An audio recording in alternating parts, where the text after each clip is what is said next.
काम मिनिटात करणारं तंत्र, साता समुद्रापार असणाऱ्यांना क्षणात जवळ आणणारं तंत्र.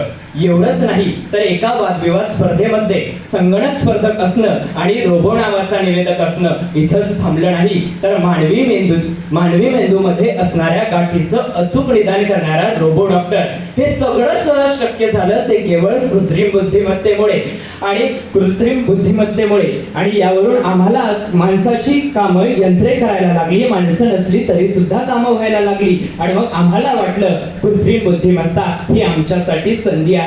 पण सर, याच्या विरुद्ध बाजूस गेलो की विषयाच्या खोलात गेल्यावर मला याची दुसरी बाजू समजली की मानवाच्या सुखकर जीवनासाठी तयार केलेलं हे कृत्रिम बुद्धिमत्ता नावाचं यंत्र एक दिवस मानवी आयुष्य संपुष्टात आणू शकतं. आणि मग जर कधी घरात आई नसली तर तुळशी समोर दिवा लावायला आई नावाचं यंत्र येईल, पण हळूच तिला मिठी मारता येणार नाही, कारण तिच्या समोर AI नावाचं म्हणजे कृत्रिम बुद्धिमत्ता नावाचं कुंपण असेल. आणि मग याच विषयावर सखोल चिंतन मंथन करण्यासाठी तुमच्या समोर उभा आहे मी स्पर्धक कोड क्रमांक 2548 विषय मांडतोय, कृत्रिम बुद्धिमत्ता, संधी आणि आव्हान.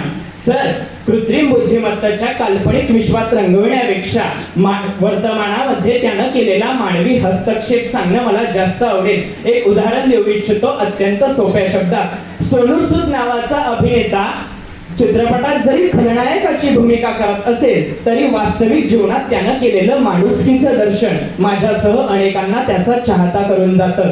पण जेव्हा त्याच्या वाढदिवसाच्या दिवशी मला स्टेटस टाकायला आवडतं, त्यावेळेस मी ChatGPT सारख्या माध्यमांवर सोनू सूद यांच्यावर एक कविता करून दे अशी मागणी करतो. त्यावेळेस केवळ 6 सेकंदात त्यांच्यावर अप्रतिम कविता मिळते. सर, मी एवढ्यावरच थांबत नाही, विषयाच्या खोलात जाऊन पाहतो. मग असं वाटतं अरिजित सिंग यांच्या आवाजात आणि AR रेहमान यांच्या संगीतात मला याचं गाणं बनवून दे. सर, पुढच्या केवळ 8 सेकंदात मला अप्रतिम गाणं मिळतं.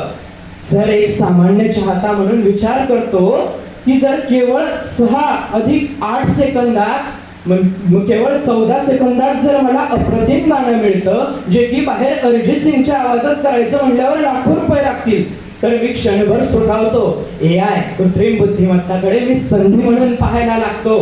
पण जेव्हा नंतर विचार करतो पायाखालची जमीन विद्यार्थी, माझ्यातला कवी, माझ्यातला गीतकार, माझ्यातला संगीत संयोजक, माझ्यातला गायक यांच्या एक गाणं बनवण्यासाठी यांची जी अफाट मेहनत असते ती जर कृत्रिम बुद्धिमत्ता केवळ 14 सेकंदात दाखवत असेल, तर येणाऱ्या काळात या लोकांसमोर हे केवळ संकट नाही तर तुमच्या माझ्यासाठी सुद्धा हे एक सर्वात मोठं आव्हान आहे. सर, एक विद्यार्थी म्हणून कृत्रिम बुद्धिमत्तेकडे कसं बघायचं आणि आम्ही कसं बघतो हे तुम्हाला सांगतो. सर, बदलतं तंत्रज्ञान आणि नवीन शैक्षणिक धोरणानं एक PPT सर्वांनाच ज्ञात असेल, पॉवर पॉइंट प्रेझेंटेशन, यावर वर्गामध्ये सादर करा असं शिक्षक सांगतात. पण शिक्षकांची विद्यार्थ्याकडून काय अपेक्षा असते की त्यानं याचा सखोल अभ्यास करावा, चिंतन मंथन करावं आणि प्रात्यक्षिक करावं.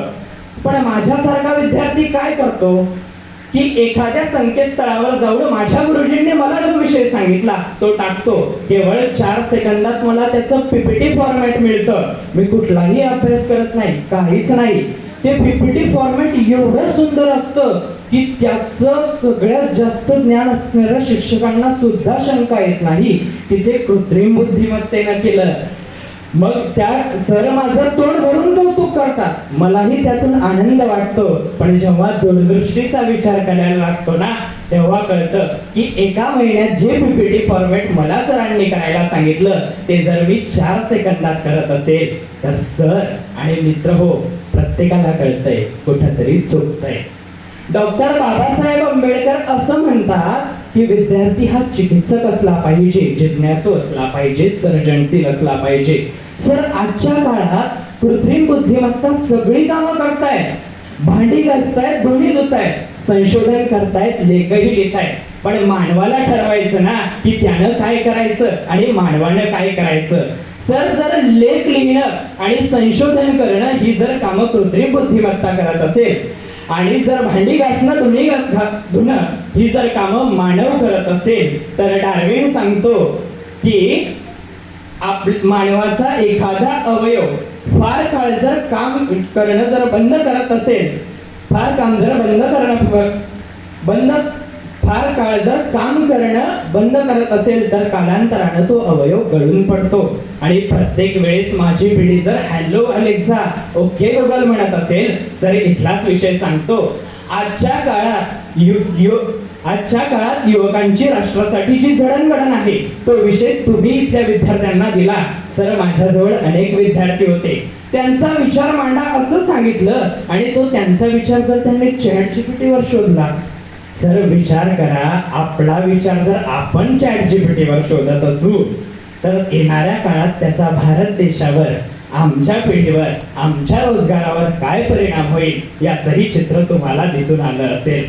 सर, यानंतर फार जाणीवपूर्वक बोलतोय, माफ करा, पण बरं बोलल्यापेक्षा खरं बोललेलं मला जास्त चांगलं आवडतं. कृत्रिम बुद्धिमत्तेच्या साहाय्यानं एक आलं डीप फेक व्हिडिओ टेक्नॉलॉजी. म्हणजे एखाद्या सौंदर्यवती अभिनेत्रीनं तिच्या कर्तृत्वाच्या जोरावर प्रसिद्धीचा उच्चांक वाढवला आणि जर हे तिच्या प्रतिस्पर्ध्यांना आवडलं नाही तर त्यांनी तिचा चेहरा वापरून अश्लील चित्राला लावला आणि तिच्या एका क्षणात चरित्राचं हरण केलं आणि भविष्य क्षणात धोक्यात आलं. सर, हे असं जर चेहरे वगैरे बदलून न्यायाची व्याख्या अन्याय होत असेल आणि अन्यायाची व्याख्या जर न्याय होत असेल तर हे कुठेतरी थांबलं पाहिजे. सर, अत्यंत वास्तववादी बोलतोय. आताच मागे एक ट्रेंड आला होता की जेमिनी नावाचा तो आत्ता आला, त्याच्या आधी सुद्धा एक आला होता की एका मुलीनं तिचं नैसर्गिक सौंदर्य सोडून AI-नं म्हणजे कृत्रिम बुद्धिमत्तेला तिला अधिक सौंदर्य बनवलं